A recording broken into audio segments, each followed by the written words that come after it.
Coach, feels finally get the win there after it's been a slide, but you guys have been playing well.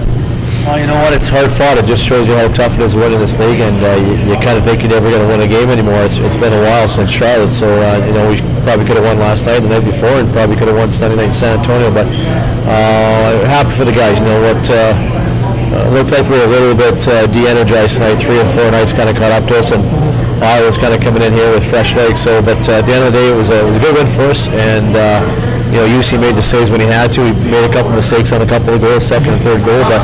When you're at the kind of that bottom of that curve of trying to get a win, it's really tough, and teams feast on you a little bit. Yeah. And give our guys credit for getting that third goal or the fourth goal in the third period, and defending to get the win.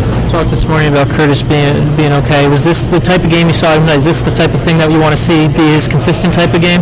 Yeah, you know what? He hadn't been playing great hockey down here his last 4 games before he got called up, but just okay. Mm-hmm. And I started him on a different line tonight, and then I made the flip-flop during the second period. I thought he gained some energy with Ranford and more, and so it was good to see them set up that fourth goal. But expect confidence is huge, and hopefully this can breed some confidence in not only him but in our team. Talk about this, the tightness of the league in general. 1 goal win tonight, a couple 1-goal losses, just really, really tight hockey here. Well, that's the difference between making the playoffs and not making the playoffs. If you count up your 1-goal wins and losses at the end of the year, and you have to be able to be on the positive side of that.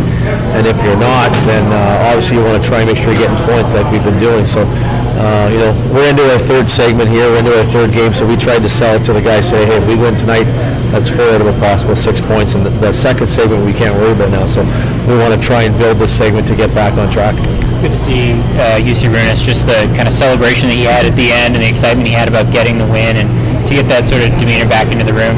That's passion. Like, you got to have passion. It's great to have that winning feeling in the dressing room was outstanding. And we want to try and win every game that we can, but with passion, with that energy, builds confidence, and that'll be great for UC. UC's been solid. I thought he was solid last 3 games, and he made a couple mistakes today, but they'll have a day off tomorrow, and we'll get back to work on Monday. With Radek Fox, the guy's been killing penalties. Late in the game when he had the 3 seconds left in the game, he was out there for the crucial play. Talk about what he's been able to do in the defensive zone for you guys. Yeah, I don't know if before I answer that question, was it 3.5 seconds? It should have been 2. I don't know if you guys are looking at the clock. Yeah. But Foxy's been outstanding, and for him to play in the National Hockey League, he's going to be a shutdown center, a guy that can be relied upon and take those heavy face-offs. And we've really moved forward here with his game in the last 3 games.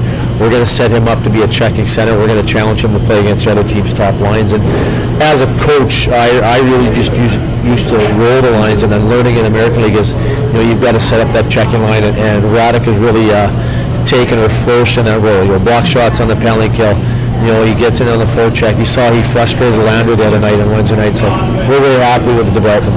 Can you talk about just the success of the special teams tonight, power play and penalty kill? It was key. We scored a goal early in the game to give us some life, and it was kind of our second unit jumping on the ice.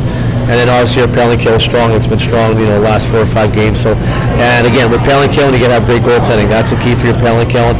And then we didn't take a lot of bad penalties. We kept that penalty count down, which was key. It seems with his top 3 lines now, you're kind of starting to see guys solidify themselves and kind of hold on to those spots. Is that something kind of you want to see right now, where the guys are kind of establishing themselves and developing what's going to be kind of a norm? Yeah, we want to be able to develop, 4 lines and run with 4 lines, especially when you have 3 and 4 nights. You got to play 4 lines, and we've had some movement with guys going down to Idaho, and then obviously guys stepping up and gaining those spots. But if we can get those, we get Brett Ritchie back in the lineup. Now you really start to solidify your 9 forwards, and if you can do that, it really, that's when you build the chemistry and the confidence. All right.